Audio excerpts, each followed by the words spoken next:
بشم ملاس بيت مخرج قبر زلو مدرخات نهز بزات بمخانو دو قبل كم ستاتوعه حوحات بقدي حزبا ويان حرنت تقراي زحلفو السنة نتبيه مارايت سوج زوت قبل على حزبنا زوت زلو قفعي كونه اب بايتا زفتصم زلو تكبارات جونوسايد كبقعيو بمالان عبدو السودان بزقاطم حدقا نفاريت 14 سوات كم زموتون اب ጎን ሰራዊት ማሊ ተሰሊፎም ክዋግኡ ጸኑ ሓይልታት ሩስያ ካብ ሰሜናት ሃገር ከም ዝወጹን መፍላጦምን ካልኦት ተወሳኽቲ ሓበሬታታትን ክነካፍለኩም ኢና ሓቢርኩምና ጽንሑ بشم ملسا زي اللبيت مخرج قبر زلو عند راس سبح وحات بوزو دو يبل إلو سالسي ويانا تقراي أتو الجواب زوجو مقلتي مواتو تقراي نقدمي تاب زرع حقاوي مرالون بوليتيكاون قبولنا تاب زلو أكاوي كيدستا مسرة انبر زموات بيت مخرج ملسية بزبل عد بزافرسن هزبنا بزبتنن هفوف عند راس سبح وحات يكونن دحر بوال از تكبر بتود بترغاغام خمس غلطو حزب زبتن عد زفرسن بهره تግራይ ድማ ንጥፋት ዘዳርግ ናይ ዕብዳን ውሳነን ተግባር ምዃን ገሊጹ ሕዚ ኩሉ መዳው ቁልውላውን ዝቐጸለ ብዓይነቱን ትሕዝቶን ዝተፈለየን ጸገም ዝምጥን አንፈት በመንባር እንበር በገብረን ሕግን ህልውና ብዘይብሉ ቤት ምኽሪ ናይ ምምላስ ሓሸወ በምስላት ኣይኮነን ይኹን ዳ እንበር ንህዝቢ ትግራይ ዘለዎ ነዓዘረ ተግባር ይፍጽም ምህላው ልብ ክበሃለሉ ጸዊዑ እዚ ሓይሊ ስልጣን ከም ናይ መወዳእታ ሽቶ ቆፂሩ ሰማዕተን ምሕጽንታ ህዝቢ ተሳጊሩ ተቃውሞን እቲ ውድብን ካልኦት ብዙሓት ሓይልታት ትግራይን ጸማም እዝኒ ብምሃብ ብሽም መለሳህሉና ዘይብሉ ቤት ምኽሪ ዝገብሮ ብይናው ዕንደራስ ይዕቡ ዝፈጥር ዝኾነ ይኩን ኩነት ሓላፍነት ዝወስድ በዓሉ እዚ ሓይሊ ጥራሕ ምዃኑ ከፍለጥ ይግባእ ዝብል ሳልሳይ ወያነ ትግራይ እዚ ብዝኾነ ስነ ምጎት ተቀባልነት ዘይብሉ ዕንደራ ሕወሓት አማሪሩ ከም ዝኾነኑን እናገለጸ ሕዝቡን መዋጽኦ ትግራይ ብሓፋይ ብሄራዊ ዘተ አቢሉ በዚ ምስረት አካባቢ ጊዜያዊ መሰጋገሪ መንግስት አቢሉ ዝፍጠር ምዃኑ አዘኻኺሩ ሰምናው መልእኽቲ ዝወጸው ውድብ ሕወሓት በወገኑ ሕቶና ሕቶ ህልውና ህዝቢ እዩ ክብል ገሊጹ ህዝባዊ ሓርነት ትግራይ ፈለሙ ዓለም ለኻዊ ትካል ተሓላቂ ሰብአዊ መሰላት ሁማን ራይትስ ዎች ኣብ ትሕቲ ወረርትን ኣብ ማእኸላት ምዕቆብን ኩሉ መልክዓት ሰቃይ ዘብጽሖ ዘሎ ህዝቢ ምዕራብ ትግራይ አመለኺቱ ዕላው ዝገበሮ ጸብጻብ ብሽምእቲ ኣብ ሓደጋ ዘሎ ህዝቢ ናዳ ቀሪቡ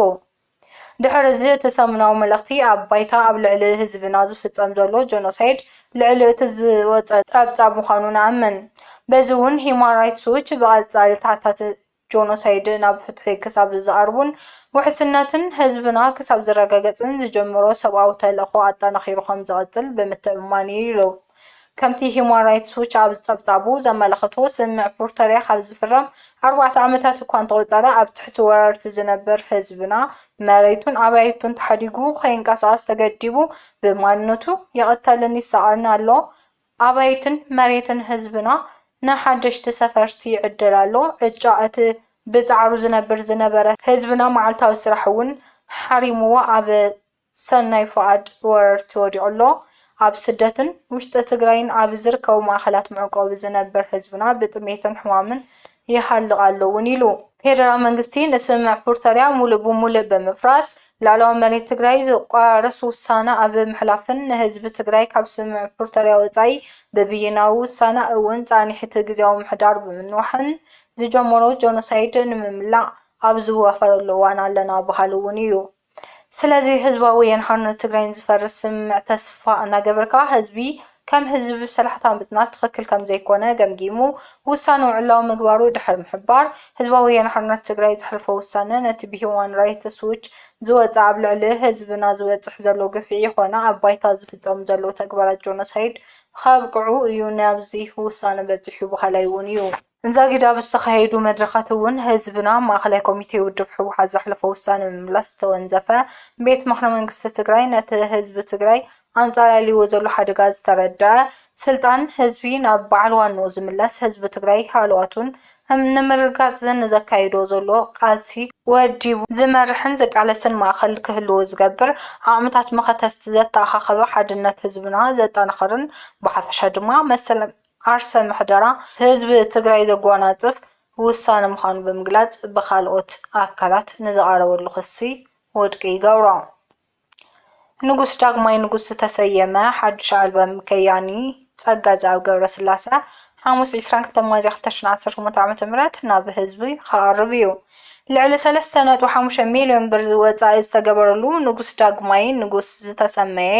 ናይ ድምፃዊ ጸጋዛብ ገብረስላሴ ሓድሽ ናይ ትግርኛ ሙዚቃ ኣልበም ሓሙስ 22 ሚያዝያ 2018 ዓ.ም ንህዝቢ ከም ዝዝርጋሕ ተገሊጹ። እዚ ዝተገለጸ ድምፃዊ ጸጋዛብ ገብረስላሴ 17 ሚያዝያ 2018 ዓ.ም ምስ መተሓወርቱ ኮይኑ ኣብ ሆቴል ካፒታል ኣብ ዝኸቦ ጋዜጣዊ መግለጺ እንትኸውን እዚ ራብዓይ ኣልበሙ ዝኾነ ስራሕ ንምዝዛም 2 ዓመታት ከም ዝወሰደሉን ብሓፈሻ 12 ደርፍታት ከም ዘጠቓልልን ገሊጹ። እቲ ኣልበም ኣብ ፍቕሪ ባህልን ማሕበራዊ ጉዳያትን ዘተኮረ ኮይኑ ካብ ሓንቲ ናይ ህዝቢ ደርፊ ወጻኢ ናይ ኩለን ደርፍታት ግጥምን ዜማን በባዕሉ ብድምፃዊ ጸጋዛብ ገብረስላሴ ዝተሰርሓ እየን። ብዙሓት ክኢላታት ሙዚቃ ትግርኛን ዝተሳተፍሉ እዚ ኣልበም ናዶና ኢንተርቴይንመንት ኣብ ዝተሰመየ ናይ ባዕሉ ናይ ዩቲዩብ ቻናልን ኣብ ዝተፈላለዩ ዓለም ለኻዊ ዲጂታል መተግበርታትን ንኣድመፅቲ ሙዚቃ ከም ዝዘርግሕ እውን ንምፍላጥ ተኻኢሉ።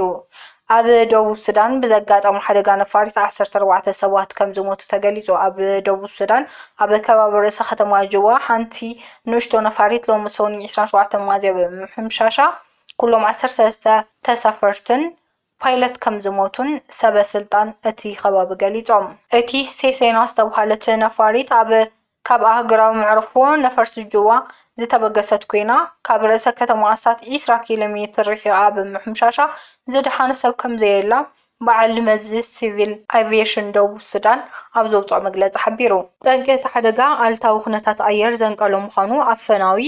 ጸብጻባት የመላኽት። እቶም ጉዳያት 12 ደቡብ ሱዳናውያን 2 ኬንያውያንን ዜጋታትን ዝርከብዎም ምዃኖም ተገሊጹ። ኣብ ሶማልያ ቅልውላው ጥሜት እናዓመቐ ይኸይድ ከም ዘሎ ተሓቢሩ። ኣብ ሶማልያ ብሰንኪ እናዓመቐ ዝኸይድ ዘሎ ቅልውላው ጥሜት ኣብዚ ዓመት ልዕሊ 500,000 ሰባት ከም ዝተመዛበሉ ኣልጀዚራ ሓቢሩ። በመሰረት ጸብጻብ ቤት ጽሕፈት ምውሃር ሰብኣዊ ጉዳያት ሕቡራት ሃገራት ልዕሊ 900ዊት ናይቲ ምምዝባል ምስ ድርቂ ዘተኣሳሰር ኮይኑ ቁጽሪ ናይቶም ድሮ ኣብ መላእታ ሃገር ዝተመዛበሉ 3.3 ሚልዮን ሰባት ከብርኽ ገይርዎ ኣሎ። ኣብ ሶማልያ ኣብ ዝቐረባ እዋን ዘጋጠመ ተደጋጋሚ ሕፅረት ዝናብ ኣዝመራ ክሳእንን ጥሪት ክሞታን ከም ዝገበረ ይንገረሉ። ኣብ ከም በዓል ባይዶዋን ዶልዎን ዝኣምሰሉ ከባቢታት ኣብ ዘለዉ ማዓስከራት ዝርከቡ ተመዛበልቲ ስድራ ቤታት ብፍላይ ድማ ህፃናትን ኣዴታትን ሕፅረት ምግቢ ተቓሊዖም ምህላዎም ትካላት ረድኤት ኣፍሊጠን። እቲ ኩነታት ብሰንኪ ሕፅረት ምውላዕ ይጋደድ ከም ዘሎ ይግለጽ። ካብቲ ን2026 ዘድሊ ሰብኣዊ ምውላዕ 14 ሚእታዊት ጥራይ እዩ ተረኺቡ ዘሎ። እታ ሃገር ብሰንኪ ዘይግባእ ኣጠቓቕማ ሓገዝ ካብ ሓገዝ ኣሜሪካ ተገሊላ ምጽናሕ እውን ተወሳኺ ብድሆ ምዃኑ ይጠቅስ። ሰብኣዊ ትካላት ህጹጽ ተቕልውላው ጥሜት ህጹጽ ሃገራዊ ደገፍ እንተዘይተገይሩሉ ዝያዳ ክጋደድ ከም ዝኽእል የጠንቅቓ። ኣብ ጎኒ ሰራዊት ማሊ ተሰሊፎም ክዋግኡ ዝጸንሑ ሓይልታት ሩስያ ካብ ሰሜን ሃገር ከም ዝወጹ ኣፍሊጦም። ናይ ሩስያ ኮር ኣፍሪቃ ብማሕበራዊ መራኸቢታት ኣብ ዝሃቦ ሓበሬታ ካብቲ ከተማ ኪዳል ትርከበሉ ከባቢታት ከም ዝወጸ ኣረጋጊጹ። ነታ ከተማ ተቆጻጺሩ ዘሎ ግንባር ሓርነት ኣዝዋድ ብሰንበት ከም ዝበሎ ኣብ መንጎኦም ሞስክን ብዝተበጽሐ ስምዕዮም እቶም ሩሳውያን ዕጡቓት ብሰላም ክወጹ ክኢሎም ዘለዉ። ሚኒስተር ምክልኻል ሃገር ሳድዮ ካሜራ እውን ኣብቲ ጥቓ ርእሰ ከተማ ባማኮ ኣብ ዝርከብ መንበሪ ገዝኡ ብዝተፈጸመ ነብሲ ቅትለታዊ መጥቃዕቲ ተቐቲሉ ከም ዘሎ ይፍለጥ። በሚኒስተር ጉዳያት ወጻኢ ዝምራሕ ልኡኽ ኢራን ኣብ ሩስያ ምብጻሕ ይካየድ ኣሎ። ኣብ ምዕራባዊት ከተማ ፓተርስበርግ ዝርከብ ዓዋስ ኣርጋቺ ምስ ፕረዚዳንት ቭላዲሚር ፑቲን በመርኻብ ብዛዕባ ኩነታት ሃገሩ ተዘራሪቦም። ኣፈኛ ካርሚለን ከም ዝበሎ ሩስያ ኣብ ማእኸላይ ምብራቕ ሰላም ንኽሰፍን ናይ ምሽምጋል ታራ ክትጻወት ድልውቲ ምዃና ነቲ ልኡኽ ገሊጻትሉላ። ኣብ ምዕራባዊት ከተማ ፓተርስበርግ ዝርከብ ዓዋስ ኣርጋቺ ምስ ፕረዚዳንት ቮልዲሚር ፑቲን በመርኻብ ብዛዕባ ኩነታት ሃገሩ ተዘራሪቡ። ኣፈኛ ካርሚልን ከም ዝበሎ ሩስያ ኣብ ማእኸላይ ምብራቕ ሰላም ንኽሰፍን ናይ ምሽምጋል ታራ ክትጻወት ድልውቲ ምዃና ነቲ ልኡኽ ገሊጻትሉላ። እዚ ከምዚ ኢሉ እናሃለወ ቀዳማይ ሚኒስተር እስራኤል ቤንጃሚን ኔታንያሁ እቲ ስምምዕ ምቁራጽ ተኹሲ 3 ሰሙን ካብ ዘናዋሕ ድሕሪ 2 መዓልታት ሰራዊቱ ኣብ ልዕሊ حزب حيال مدقعت خفت عزيزو تمال سنبت أبدو ليبانوس بستفزم دبدب 14 سواد ድሕሪ ምቕታሎምን ክልቲኦም ወገናቱ ብተደጋጋምነት ሰምዕ ብምጥሓስ ክካሰሱ ድሕሪ ምጽንሖምን እዩ እቲ ሓድሽ ትእዛዝ ተዋሂቡ ዘሎ ሓደ ወታደር እስራኤል እውን ብመጥቃዕቲ ሂዝቡላህ ተቐቲሉ ኣሎ ዝኸበርኩም ተኸታተልቲ ቃርፋ ሚድያ ሓበሬታና ነዚኦም ይመስሉ ነይሮም ሕይወትና ስለዝፀናሕኩም ነመስግን ሰላም